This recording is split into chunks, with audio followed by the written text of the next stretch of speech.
Polaris को ये पता था कि वह गर्भवती है, लेकिन उस क्रूर कैदी सरगना ने फिर भी उसे बेरहमी से पेट में लात मार दी। अब पोलारिस का गुस्सा फूट पड़ा। दर्द को सहते हुए उसने थोड़ी सी मैग्नेटिक पावर निकाल ली। वह कोई आम लड़की नहीं बल्कि मैग्नेटो की बेटी थी, फैशन की दुनिया में तहलका मचाने वाली पोलारिस। कुछ दिन पहले एक मिशन में वह पुलिस के जाल में फंस गई थी और अब जेल में बंद थी। नहीं थी, माहौल समझ भी नहीं पाई थी कि जेल के गेट पर ही एक ब्लैक इनमेट ने उसे धमकी दे डाली। पोलारिस ने उसे नजरअंदाज किया क्योंकि उसके पास ज्यादा जरूरी काम थे। उसने नोट किया कि एक कैदी की गर्दन पर भी वही शक्ति रोकने वाला कॉलर था। कुछ सोच पाती तब तक उसे उसकी सेल में ले जाया गया। गार्ड के जाते ही पोलारिस ने अपनी शक्तियों से बाहर निकलने की कोशिश की, मगर उसका मैग्नेटिक पावर काम नहीं कर रहा था। दूसरे कैदी मजाक उड़ाने लगे। तभी सामने वाली कैदी ने बताया, यह कॉलर खास तौर पर म्यूटेंट्स को काबू में रखने के लिए लगाया जाता है, और पोलारिस से कहा कि वो ज्यादा होशियारी न दिखाए। जेल का बॉस उसे पहले ही नोटिस कर चुका है। पोलारिस ने तय कर लिया कि उसे हर हाल में भागना है, लेकिन प्लान अब बदलना होगा। दूसरे दिन उसे इंट्रोगेशन रूम ले जाया गया, जहां हर चीज प्लास्टिक की थी ताकि वह किसी भी मेटल को कंट्रोल न कर सके। पुलिस उससे उसके टीममेट्स का पता मांग रहे थे और उसके पेट में पल रहे बच्चे की धमकी देकर दबाव बना रहे थे। यही बात पोलारिस के अंदर की आग को और भड़काती है। लंच ब्रेक में उसने बाउलियान नाम की एक कैदी से कॉलर खोलने का तरीका पूछा, मगर वो हंसते हुए कहती है यह नामुमकिन है और पोलारिस से दूरी बना लेती है। ये सारी बातें जेल की बॉस महिला कैदी लीडर देख रही होती है। ब्रेक के बाद वही बॉस उसे रोकती है, यहाँ की रानी मैं हूँ। पोलारिस उसे घूर कर चली जाती है, मगर तभी एक दूसरी कैदी ने पीछे से पोलारिस को गिरा दिया और एक हथौड़ा सीधे उसके चेहरे की ओर मार दिया। पोलारिस ने अब और नहीं सहा। कॉलर की जलन के बावजूद उसने अपने आसपास की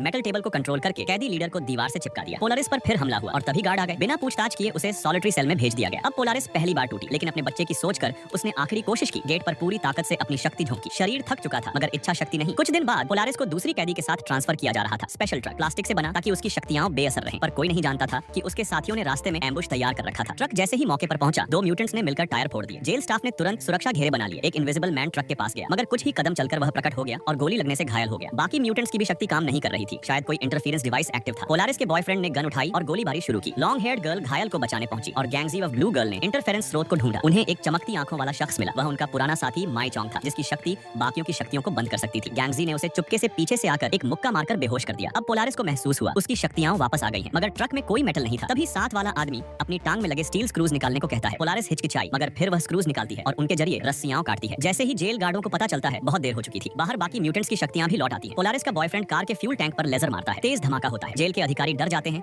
और गोली चलाने का आदेश दे देते हैं। ब्लू गर्ल स्पेस फाड़कर बाकी साथियों को निकाल लेती है। तभी ट्रक का पिछला दरवाजा खुलता है। पोलारिस आजाद हो जाती है। अब उसके पास अगर मेटल हो तो वह अजेय है। यह देख जेल प्रमुख पीछे हटने का आदेश देता है। पोलारिस अपने बॉयफ्रेंड के गले लगती है और इस तरह पूरी टीम के सहयोग से पोलारिस को आजादी मिल जाती है। लेकिन असली खतरा तो अब शुरू हुआ है। पोलारिस ने अपने पैर से कार का दरवाजा तोड़ा और उसे बाहर फेंक दिया। उसे पता था कि ऊपर ड्रोन मंडरा रहा है। तभी लड़के ने भी अपनी शक्ति का इस्तेमाल किया। तेज गर्म रोशनी जो शीशे की परावर्तक सतह से होकर ड्रोन पर जा लगी और उसे गिरा दिया। ये छोटी सी जीत दोनों को बेहद सुकून देने वाली लगी, मगर सफर अभी खत्म नहीं हुआ था। अचानक एफबीआई की एक टीम ने रास्ता रोक लिया। मैग्नेटो की बेटी पोलारिस ने तो मानो इस तरह की धमकी को गिनती में ही नहीं लिया। हाथ घुमाया और गोलियां वहीं से वापस भेज दी। एफबीआई चीफ सब देखता रहा। उसे समझ आ गया कि वह पूरी तरह पोलारिस के रहमोक्रम पर है, मगर पोलारिस ने उसे मारा नहीं, बल्कि पास की कंक्रीट में मौजूद लोहे की छड़ों को उसकी गर्दन पर लपेट दिया ताकि वो भी महसूस कर सके स्टील नेकलेस का मजा। तभी बाहर से और फोर्स आ गई। अब पोलारिस ने अपनी पूरी शक्ति झोंक दी। सारे लोहे के टुकड़े हवा में उठे और ग्लास की छत तोड़ते हुए पुलिस कारों पर आकर गिरे। यह साफ इशारा था हम कमजोर नहीं है। लेकिन एफबीआई ने पोलारिस की एक कमजोरी पहचान ली। वह किसी को मारती नहीं। बस फिर क्या था, तेजी से गोलियां भर ली गई, आंसू गैस फेंकी गई। पोलारिस को पीछे हटना पड़ा। कुछ समय बाद जब वे म्यूटेंट हेडक्वार्टर पहुंचे तो पोलारिस ने बाकी बच्चों को सिखाना शुरू किया कैसे अपनी शक्तियों को काबू में लाएं और कैसे दमन के खिलाफ लड़ें, क्योंकि इंसानों ने उन्हें अपना हिस्सा नहीं समझा बल्कि गुप्त प्रयोगों के लिए बंदी बनाकर रखा। पोलारिस जानती थी लड़ाई के बिना अस्तित्व संभव नहीं और जल्द ही वो दिन भी आ गया। बाहरी निगरानी में एक सेंटिनेल ने देखा एफबीआई की एक भारी टुकड़ी हेडक्वार्टर की तरफ बढ़ रही थी। ब्लैक आयरन ने तुरंत रिट्रीट का आदेश दिया। एफबीआई के साथ कुछ भ्रष्ट म्यूटेंट्स भी थे जो उनके खिलाफ लड़ने को तैयार थे। शुक्र था मुख्यालय से एक गुप्त सुरंग पहले से तैयार थी। पोलारिस और उसका भाई पीछे रह गए ताकि सबूत मिटाकर दूसरों को समय मिल सके। जब बाकी टीम बच गई तभी दुश्मन अंदर घुस आया। एक म्यूटेंट ने साउंड वेव्स से हमला किया, मगर पूरी इमारत अब खाली थी। पोलारिस और उसका भाई एक साथ फाइनल मूव के लिए हाथ थामे खड़े थे। तेज चमकदार प्रकाश, बिना कोई आवाज, और पूरा हेडक्वार्टर स्पेस में बिखर गया। उधर दूसरी ओर पोलारिस एक सीक्रेट मिशन पर थी, उस इंसान को खत्म करने जो म्यूटेंट्स पर अत्याचार कर रहा था। उसके साथियों को यह बात पसंद नहीं आई। उनका मानना था इससे इंसानों और म्यूटेंट्स के रिश्ते और बिगड़ेंगे, मगर पोलारिस जानती थी इज्जत डर से आती है, दया से नहीं। वो शांतिपूर्ण सह अस्तित्व चाहती थी, मगर कमजोरी के साथ नहीं। अब पोलारिस का बच्चा पैदा होने वाला था और लगता था उसके पेट में बच्चा भी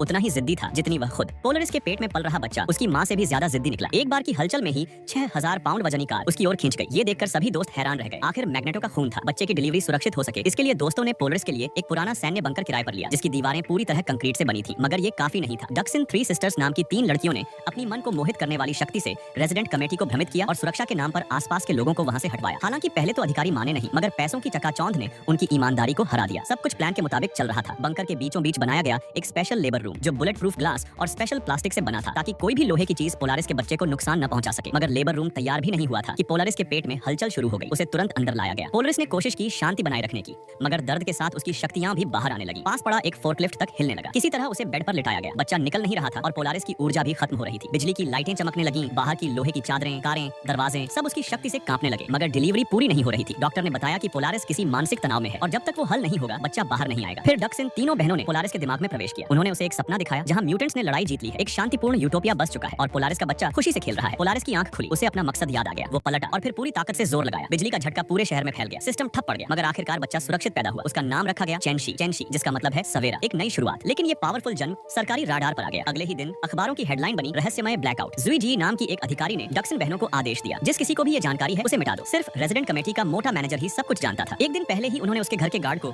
शैडो मैन से मरवा दिया। अब टारगेट था वो फ्लाइट बुक की मैनेजर। वो भागना चाहता था, मगर तीनों बहनों को देखकर समझ गया कि अब निकल पाना मुश्किल है। उन्होंने उसकी सोच को अंधकार में डुबो दिया। पर तभी एक फोर्कलिफ्ट अचानक टकरा गई, जिसने सबको चौंका दिया। ये हादसा साफ दिखाता था कि जुई जी अपने रास्ते में आने वालों को खत्म करने में जरा भी रहम नहीं करती। ये लड़की कोई आम लड़की नहीं थी, बस हल्का सा जोर लगाया और ब्रेड का टुकड़ा चूर चूर हो गया। लेकिन उसने माँ बाप की बदली नजरों को नहीं देखा। तभी बाहर से अजीब सी आवाजें आने लगी। उसके पिता जल्दी से देखने चले गए और अगले ही पल लड़की के सामने जो नजारा था उसने उसे अंदर तक डरा दिया। लेकिन जब उसने पिता के चेहरे पर भाव देखे तो समझ गई कि ये सब उसके माता पिता ने ही किया है। घबराई लड़की ने भागने की कोशिश की, लेकिन देर हो चुकी थी। उसे पकड़ लिया गया और गले में एक ऐसा कॉलर पहना दिया गया जो सिर्फ म्यूटेंट्स को काबू करने के लिए होता है। उसने कभी नहीं सोचा था कि उसे उसके अपने ही माँ बाप धोखा देंगे। नफरत का बीज उसके भीतर बो दिया गया। उसे एक प्रयोगशाला में एक चूहे की तरह रखा गया। उसके शरीर में लगातार दवाएं डाली गई, लेकिन किसी ने उसकी उस भयानक शक्ति को नहीं समझा। वो स्पेस और डायमेंशन को मोड़ सकती थी। उसके डरावने और उलझे हुए दिमाग के दृश्य देखकर वैज्ञानिक भी कांप उठे। कई साल बाद पोलारिस एक मिशन पर थी और उसने उस लड़की को बचा लिया, लेकिन उस वक्त तक वो लड़की अब भी मानसिक अंधेरे में जकड़ी हुई थी। डक्स इन सिस्टर्स ने जब उसकी मेमोरी पढ़ने की कोशिश की तो उन्हें सिर्फ दर्द, यातना और स्याही सी यादें मिली, जिसने उन्हें भी सन्न कर दिया। पोलारिस ने फैसला किया कि अब वो लड़की को म्यूटेंट्स की असली ताकत दिखाएगी। अगले दिन जब पोलारिस ने उसका टेस्ट लिया तो लड़की इतनी डरी हुई थी कि कुछ भी करने से घबराती थी। उसे लगता था कि अगर उसने कुछ गलत किया तो फिर उसे वही यातनाएं दी जाएंगी। लिटिल व्हाइट नाम की म्यूटेंट को उस पर तरस आया। उस रात वो लड़की के पास गई और अपनी दुख भरी कहानी सुनाई। पहली बार लड़की ने किसी की बात सुनी और अपने दिल के दरवाजे खोले। इसके बाद लिटिल व्हाइट और लड़की की दोस्ती गहराई। वे सड़क के किनारे खाने गईं और लड़की ने अपनी अद्भुत शक्तियां दिखाई। वो किसी भी चीज को पलट सकती थी। फिर एक दिन टीम को बैंक लूटने का मिशन मिला। पोलारिस के नेतृत्व में सबने बिना किसी डर के बैंक में एंट्री ली। डक्स इन सिस्टर्स ने गार्ड्स को बेअसर किया। पोलारिस ने गोलियां रोक दी और जुई जी ने अपनी ध्वनि शक्ति से सबको जमीन पर गिरा दिया। बैंक के मुख्य तहखाने को खोलने का जिम्मा अब लड़की का था। उसने बड़े आराम से चट्टाने तोड़ी, रास्ता बनाया और बैंक की सारी संपत्ति को पोलारिस की टीम के अकाउंट में ट्रांसफर कर दिया। लेकिन जैसे ही टीम वापसी करने लगी, लड़की का अतीत उसके सिर पर चढ़ गया। वो उन सबको मारने लगी जो पहले उसे कैद करते थे। उसका चेहरा अब मासूम नहीं था, वो अब पूरी तरह बदल चुकी थी। जुई जी का मंगेतर भी उन्हीं में था जिनकी जान गई। पोलारिस ने रास्ते में उसे समझाने की कोशिश की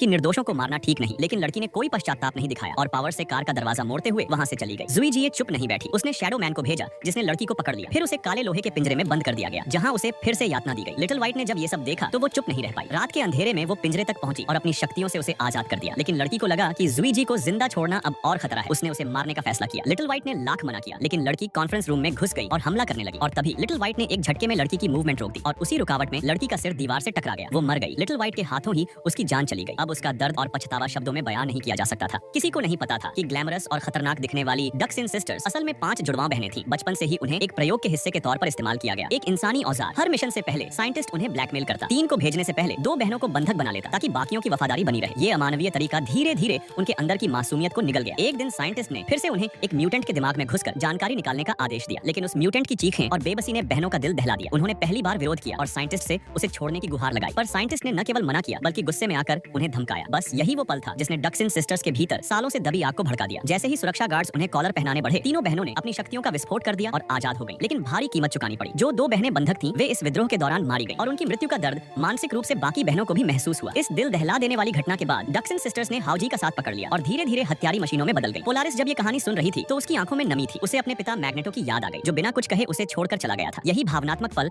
पोलरिस की शक्ति को अगले स्तर तक ले गया। वह अब नई पीढ़ी की मैग्नेटो बन चुकी थी। इसी दौरान उसे हाउ जाई की असली मंशा पता चली। वह केवल म्यूटेंट्स के लिए जगह नहीं चाहती थी, बल्कि पूरे स्थानीय सरकार को नष्ट करना चाहती थी। जल्द ही हाउ जाई ने हमला कर दिया। उसने डक्स इन सिस्टर्स को आदेश दिया कि वे लिटिल व्हाइट और उसकी जोड़ी को जबरन सुपर पावर्स इस्तेमाल करने पर मजबूर करें। जब पोलारिस वहां पहुंची तब तक बहुत देर हो चुकी थी। इमारत खंडहर बन चुकी थी। पोलारिस का अगला मिशन अब साफ था, हाउजी को रोकना। लेकिन हाउजी के पास एक डरावनी ताकत थी। वो आसपास के सभी म्यूटेंट्स की शक्तियों को निष्क्रिय कर सकती थी। ऐसे में एक साथी ने खुद को बलिदान करने का निर्णय लिया। उसके पास थी एक अनोखी और अंतिम शक्ति, एक ऐसी जो सब कुछ खत्म कर सकती थी। जाने से पहले उसने अपने प्रेमी से विदा ली और अकेले एलिवेटर से हाउ जाई के पास पहुंची। हाउ जाई ने उसका मजाक उड़ाया, बोली तुम जैसी में सबसे बेकार है। लेकिन वो उसका मन पहले से तैयार था। उसने खुद को विस्फोटित कर दिया। एक जोरदार धमाका और सब कुछ राख में बदल गया। हाउजी की मौत के बाद डक्स इन सिस्टर्स ने अपने आखिरी मिशन को पूरा किया। उन्होंने हाई लेवल अधिकारियों को अपने कंट्रोल में लिया और मीडिया के जरिए म्यूटेंट प्रोटेक्शन लॉ पास करवा दिया। अब पोलारिस अपनी छोटी सी फैमिली, पति और बच्चे के साथ एक साधारण लेकिन सुखद जिंदगी जीने लगी और उस महिला म्यूटेंट के बलिदान को कोई नहीं भूला। उसके मकबरे पर हर हफ्ते फूल और श्रद्धांजलि देने वाले आते रहते हैं, परिवार वाले, दोस्त और वो तमाम म्यूटेंट्स जिन्हें उसने